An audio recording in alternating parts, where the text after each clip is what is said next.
அன்பார்ந்த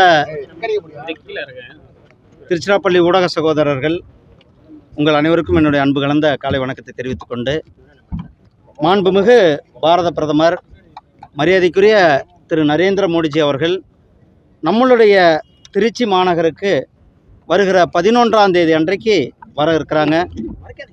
ஏற்கனவே நம்மளுடைய மாண்புமிகு பிரதமர் அவர்கள் ஜனவரி 23ஆம் தேதி அன்றைக்கு மதுராந்தகத்தில் ஒரு மிக பிரம்மாண்டமான தேர்தல் தேசிய ஜனநாயக கூட்டணியினுடைய தேர்தல் பிரச்சார கூட்டத்தில் கலந்து கொண்டார்கள். அதுக்கு அடுத்தது மதுரையில் தேர்தல் பிரச்சார கூட்டம் தேசிய ஜனநாயக கூட்டணி கூட்டத்தில் 1ஆம் தேதி அன்றைக்கு நடந்த கூட்டத்தில் கலந்து கொண்டார்கள்.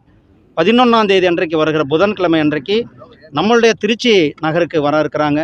நமக்கெல்லாம் ஒரு மிகப்பெரிய ஆவலோடு நம்ம எல்லாம் காத்து கொண்டு இருக்கிறோம் நம்மளுடைய மாண்புமிகு பிரதமர் திரு நரேந்திர மோடிஜி அவர்களை வரவேற்பதற்கு. அதே போல் அதற்கான ஏற்பாடுகள் வேலைகள் மிக வேகமாக நடந்து கொண்டு இருக்கிறது. எங்களுடைய மாநில தலைவர் 2 நாள் இங்கே தான் இருந்தார். எங்களுடைய மரியாதைக்குரிய திரு பியூஷ் கோயல்ஜி அவர்களுடைய ஆலோசனையில் இந்த பணிகள்லாம் தொடங்கியிருக்கு. எங்களுடைய தேசிய ஜனநாயக கூட்டணியுடைய தலைவர் அண்ணன் எடப்பாடி பழனிசாமி அவர்களும் இங்கே வந்து கலந்து கொள்ள இருக்கிறார்கள். அவர்களுடைய ஆலோசனை பேரில் இந்த பிரம்மாண்டமான ஏற்பாடுகளை செய்து கொண்டு இருக்கின்றோம். இந்த கூட்டம் தமிழகத்தில் ஒரு மிகப்பெரிய அரசியல் திருப்பு முனையை ஏற்படுத்துகின்ற கூட்டமாக இருக்கும். இந்த கூட்டத்தில் நம்மளுடைய மாண்புமிகு பிரதமர் அவர்களுடைய உரை கேட்க, அவரை வரவேற்பதற்கு தேசிய ஜனநாயக கூட்டணியை சார்ந்த தொண்டர்கள் சகோதரர்கள் எல்லாருமே ஆவலுடன் காத்து கொண்டு இருக்கிறோம். அண்ணா கிட்டத்தட்ட நாங்கள் எதிர்பார்ப்பது கிட்டத்தட்ட இப்போதை கணக்குப்படி 7 லட்சம் பேர் வருவதற்கான ஏற்பாடுகள் ஆகியிருக்கிறது. மொபிலைசேஷன் அதுக்கான, ஏன்னா எங்களுடைய அண்ணா திராவிட முன்னேற்ற கழகம், பாரதிய ஜனதா கட்சி, ஐஜேகே, ஏசிஎஸ் அண்ணன் அவர்கள், டிடிவி அண்ணன் அவர்கள், அண்ணன் பிஎம்கே, எல்லா கட்சியினுடைய தொண்டர்களும் இங்கே வர இருக்கிறாங்க. கிட்டத்தட்ட 7 லட்சத்திற்கும் மேற்பட்ட சகோதரர்கள் எங்களுடைய மிகப்பெரிய அளவில் இங்கே வந்து தமிழக அரசியலில் ஒரு மிகப்பெரிய மாற்றத்தை ஏற்படுத்துகின்ற கூட்டமாக இந்த கூட்டம் இருக்கும்.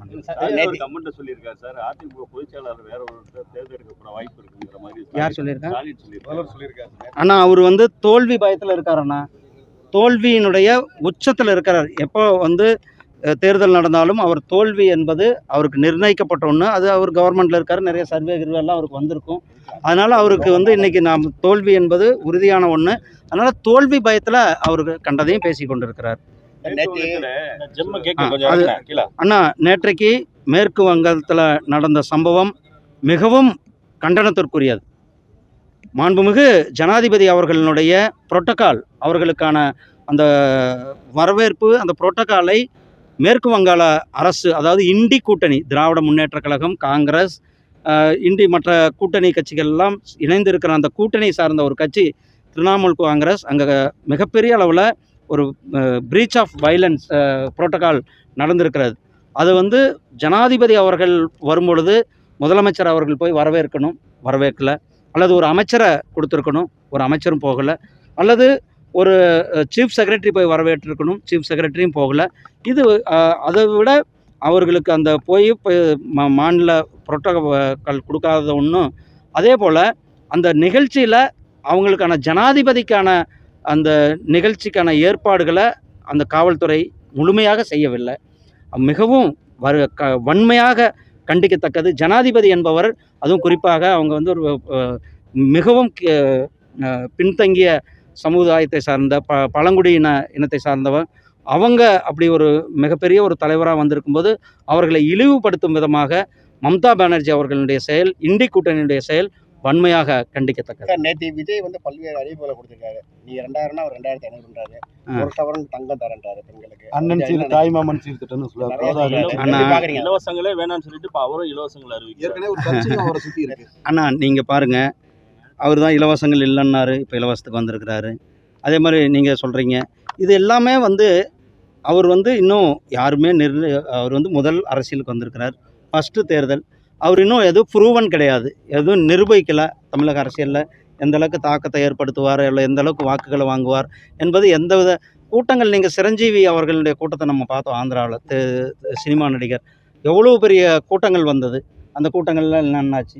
சகோதரர் அண்ணன் விஜயகாந்த் அவர்கள் கட்சி ஆரம்பிக்கும் போது என்ன ஒரு கூட்டம் இருந்தது, அதெல்லாம் இன்றைக்கி எங்கே இருக்குது? அதாவது சினிமா நடிகர்களை பார்க்க வர்ற கூட்டம் வேறு, அரசியலுக்கு வருகின்ற சகோதரர்கள் அரசியல் நோக்கத்தோடு பார்க்கின்ற கூட்டம் வேறு.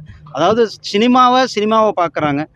ஆனால் அது அரசியலுக்கு சினிமா ரசிகர்கள் எல்லாமே அவருக்கு அரசியலில் மாறுவாங்க, அவங்களுக்கு ஓட்டு போடுவாங்க, அல்லது அவர்களுக்காக வேலை செய்வாங்கன்றதெல்லாம் நம்ம தமிழ்நாட்டில் அதெல்லாம் எம்ஜிஆர் காலத்தோட முடிஞ்சிருச்சாங்க.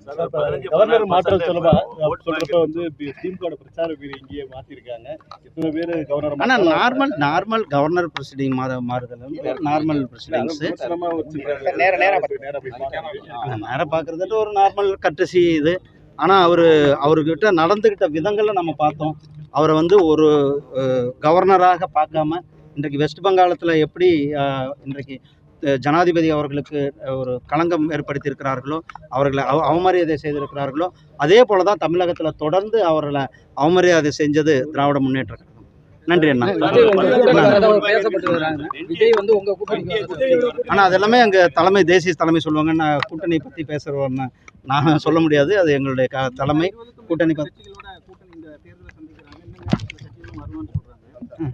ஆனால் இன்னைக்கு பொறுத்தளவுக்கு எங்களுடைய தேசிய ஜனநாயக கூட்டணி தானே ஸ்ட்ராங்காக இருக்கிறது. நாங்கள் ஸ்ட்ராங்காக இருக்கிறோம். எங்களிடத்தில் கிட்டத்தட்ட 30க்கும் மேற்பட்ட கட்சிகள் எங்கள் கூட்டத்தில் கூட்டணியில் இருக்கிறாங்க. அது நீங்கள் ஏற்கனவே மதுரை கூட்டத்தில் பார்த்தீங்க, அந்த கூட்டத்தில் பார்த்தீங்க, இங்கேயும் திருச்சியிலையும் பார்க்க போகிறீங்க. எங்கள் கூட்டணி இன்றைக்கு வந்து திமுகவை விட முன்னோக்கி வேகமாக பயணித்து கொண்டு இருக்கிறாங்க. ஆனால் இது நான் பலமுறை உங்களுக்கு தெரியும், இது வந்து சர்வதேச சூழ்நிலைகளை பொறுத்தது. சர்வதேச சூழ்நிலைகள் தாண்டியும் கூட மத்திய அரசாங்கம் பலமுறை நாம் அதை கண்ட்ரோலில் தான் வைத்திருக்கிறோம். ஏழை எளிய மக்கள் பாதிக்கப்படக்கூடாது என்றதில் கவனமாக இருந்து கொண்டு விலையேற்றம் இருக்காதுன்னு சொல்லிட்டு இப்போ ஏற்றிருக்கீங்க. ஆனால் அதுதான் நான் சொன்னேன், சர்வதேச அளவில் சூழ்நிலைகள் உங்களுக்கே தெரியும். எல்லா இடங்கள்லையும் போர் நடந்து கொண்டு இருக்கிறது. அது பொருள்கள்லாம் இங்கே வந்து அதுக்கான அரசாங்கம் முழுமையான நடவடிக்கை எடுத்துக்கொண்டு இருக்கிறாங்க. நன்றி.